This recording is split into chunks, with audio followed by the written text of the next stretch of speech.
तो एक एक का कन्वर्जन इंपैक्ट अगर मैं डिस्कस करूं तो कन्वर्टिबल डिबेंचर्स के केस में पाफेस के इफेक्ट को नाम देंगे इंटरेस्ट आफ्टर टैक्स।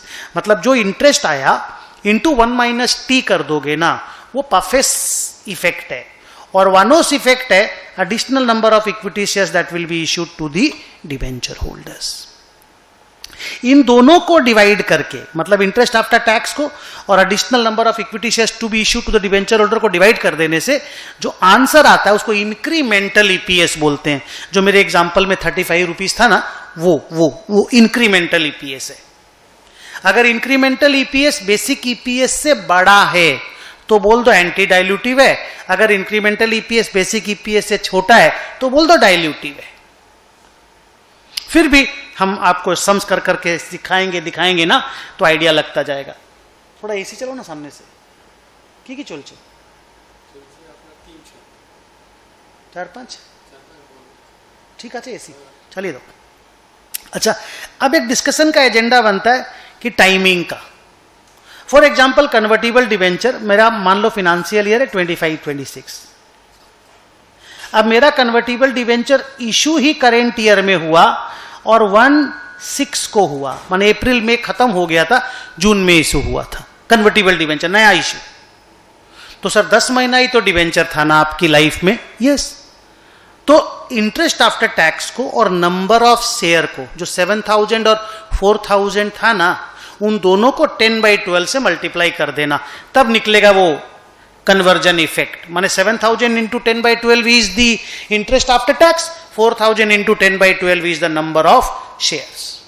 टाइमिंग, जो टाइम वेइंग फैक्टर है, उसको बोथ इंटरेस्ट आफ्टर टैक्स में भी और नंबर ऑफ शेयर में भी मल्टीप्लाई करना है। तो इसका आइडिया ये है कि कोई भी पोटेंशियल इक्विटी शेयर, जितने दिनों तक पोटेंशियल इक्विटी शेयर था, उसके टाइम वेइंग फैक्टर को इंटरेस्ट आफ्टर टैक्स और नंबर ऑफ शेयर दोनों में मल्टीप्लाई करना है। कभी कभी ऐसा भी होता है कि मान लो कन्वर्टिबल डिवेंचर तो बहुत पहले से था, बहुत पहले से। इस साल ध्यान से देखना 1/12 को, करेंट ईयर इसको भूल जाओ, इस साल 1/12 को वो डिवेंचर इक्विटी में कन्वर्ट हो गया। तो अगर 1/12 को इक्विटी में कन्वर्ट हो गया तो दिसंबर, जनवरी, फरवरी और मार्च तो वो शेयर बन गया है। अगर वो शेयर बन गया तो वो तो नंबर ऑफ शेयर के कैलकुलेशन में आ गया होगा, बेसिक ईपीएस में श्योर आ गया होगा। लेना भी है, अगर नहीं आया तो तुमको लेना है। लेकिन 8 महीना, अप्रैल, मई, जून, जुलाई, अगस्त, सितंबर, अक्टूबर और नवंबर, तो वो डिवेंचर था ना 8 महीना, तो जो इंटरेस्ट आफ्टर टैक्स है 7000 और नंबर ऑफ शेयर जो 4000, उसमें 8/12 को मल्टीप्लाई करना है, तब डाइल्यूटेड ईपीएस निकालना है। You got the point? मैं पढ़ता हूं, देखो कितना सुंदर मैंने लिखा है। We may get a situation in a year in which a potential instrument is issued, like इस साल 1/6 को इश्यू हुआ। There may be an year in which it actually becomes equity, जैसे 1/12 को वो इक्विटी बना। We have to multiply the time weighing factor to both interest after tax and number of shares for conversion effect. 7000 को 10/12 से और 4000 को भी 10/12 से मल्टीप्लाई करना है अगर वो इस साल 1/6 को इश्यू हुआ है। 2, अगर इस साल 1/12 को कन्वर्ट हुआ है तो 7000 को और 4000 दोनों को 8/12 से मल्टीप्लाई करना है। देख मैंने लिखा, A potential instrument is considered potential for the period it was potential. तो जितना दिन के लिए डिवेंचर था उस पीरियड को देख लो, 10 महीना के लिए था कि 8 महीना के लिए था, उस हिसाब से इंटरेस्ट आफ्टर टैक्स में और नंबर ऑफ शेयर में मल्टीप्लाई कर दो। Note, in the year in which it actually is converted into equity, it will be considered as a share in computing one-o's for basic EPS also, but only for 4 months, जैसा इस example में बताए थे।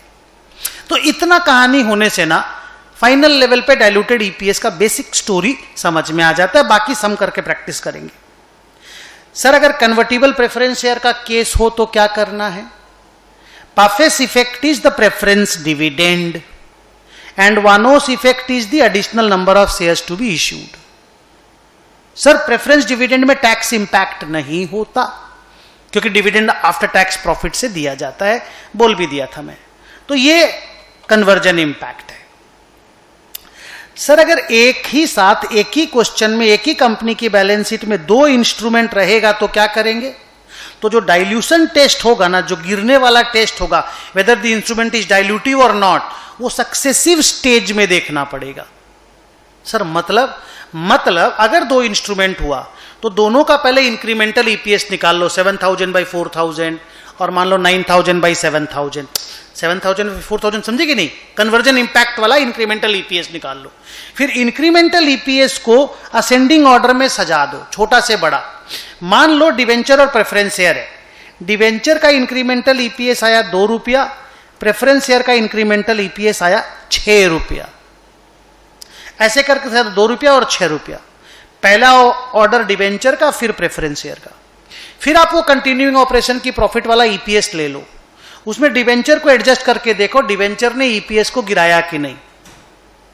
मान लो original EPS था 10 रुपया, debenture को डालने के बाद वो ईपीएस गिर करके, जब डिवेंचर का इंपैक्ट डाले तो ईपीएस गिर के 5 रुपया हो गया।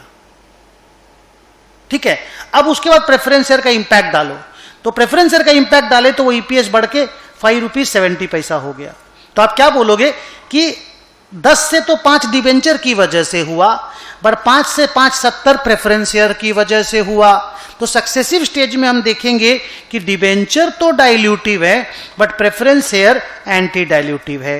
तो प्रेफरेंस शेयर के इंपैक्ट को हम एडजस्ट नहीं करेंगे, डिवेंचर के इंपैक्ट को हम एडजस्ट करेंगे। And all these things we will check, we will see through an example. Just wait करो थोड़ी देर, एक बार पूरा एक तो कॉन्क्रीट नॉलेज ले लो, उसके बाद हम लोग सम सॉल्व करके सारा प्रैक्टिस करेंगे। अब है नेक्स्ट टॉपिक कि वारंट्स और ऑप्शंस अगर है, इसको हम लोग रिटर्न कॉल ऑप्शन भी बोलते हैं। जैसे इंप्लॉय को हम लोगों ने ऑप्शन दिया है, किसी और को हम लोगों ने ऑप्शन दिया, अब उसके पास अधिकार है कि वो हमारा शेयर खरीद सकता है। तो इंप्लॉय स्टॉक ऑप्शन को ध्यान में रखते हुए पढ़ाई करो कि भाई पफेस का कोई इंपैक्ट, माने पफेस के अंदर कुछ भी, जब भी इक्विटी शेयर इंप्लॉय को मिल जाएगा तो वो इंप्लॉय थोड़ी सैलरी वैलरी लेना बंद कर देगा, सेम रहेगा। तो पफेस का इंपैक्ट विल बी नील और वानोस का impact will be the free number of shares. अब सर इसमें फ्री नंबर ऑफ शेयर क्या है? न्यू नंबर ऑफ शेयर ही होना चाहिए। द आंसर इज सुनना। मान लो आज के दिन मेरा पफेस है 1 लाख और आज के दिन नंबर ऑफ शेयर है 20,000। आज के दिन मेरा ईपीएस है 5 रुपया। मान लो मैंने इंप्लॉई को 1000 ऑप्शन दे करके रखा है और मैंने उनको बोला मैं तुमको 20 रुपया करके शेयर दे दूंगा, और मेरा आज के दिन मार्केट में ऑन एन एवरेज इस साल मेरा average market price, average fair value of the equity 50 रुपया है। तो अब आप तुरंत बोलोगे सर फ्यूचर में 1000 शेयर आपको इशू करना पड़ेगा, तो आप 1000 20,000 में ऐड कर दीजिए, डाइल्यूटेड ईपीएस निकाल लीजिए, हो गया काम। हम लोग क्या बोलते हैं सुनो, इंस्टीट्यूट क्या बोलता है सुनो, इंड AS 33 बोलता है कि जो 1000 शेयर इशू होगा इसका 50,000 रुपया भी तो घर में आएगा, और 50,000 रुपया अगर घर में आएगा तो कुछ प्रॉफिट भी तो बढ़ेगा, because some capital will be added, some funds will be added, तो प्रॉफिट विल ऑल्सो इंक्रीज ना। तो सर करें क्या? बोला क्योंकि हम लोग इंप्लॉई को सस्ता में शेयर दे रहे हैं 20 रुपया में, 20 रुपया में, और मार्केट में शेयर का दाम ऑन एन एवरेज 50 रुपया है, तो हम पता करेंगे फ्री नंबर ऑफ शेयर्स कितना है, हम फ्री में कितना शेयर उन लोगों को दे रहे हैं। तो सर कैसे निकालेंगे? ऐसे निकलेगा 1000 जो ओरिजिनल शेयर है minus 1000 into 20 divided by 50। Sir मतलब क्या है? मतलब ये है कि अगर मैं इंप्लॉई को बोलूं कि तुम मेरे को पैसा दो, तो वो 20 रुपया करके 1000 शेयर का 20,000 रुपया देगा। हाँ सर। अगर मैं वो 20,000 रुपया मार्केट से उठा लूं, इंप्लॉई से नहीं उठा के मार्केट से उठा लूं, तो मार्केट मेरा शेयर को 50 रुपया करके खरीद लेगा और मेरे को सिर्फ 400 शेयर बेचना पड़ेगा, बिकॉज 20,000 रुपया हम 400 शेयर इशू करके ही खड़ा कर सकते हैं। लेकिन इंप्लॉई को हमको 1000 शेयर देना पड़ा, तो जो काम हमको 1000 शेयर दे करके करना पड़ा वो हम 400 शेयर दे के भी कर सकते थे, 20,000 रुपया उठाने का काम। तो हमको इंप्लॉई को 600 शेयर फ्री में देना पड़ेगा इन फ्यूचर। तो इसमें लॉजिक ये है कि 400 शेयर का तो पैसा आएगा, 600 शेयर फ्री में जाएगा। 400 शेयर का जो पैसा आएगा वो ईपीएस को बढ़ाएगा, लेकिन 600 शेयर जो फ्री में जाएगा उसमें ईपीएस बढ़ेगा नहीं।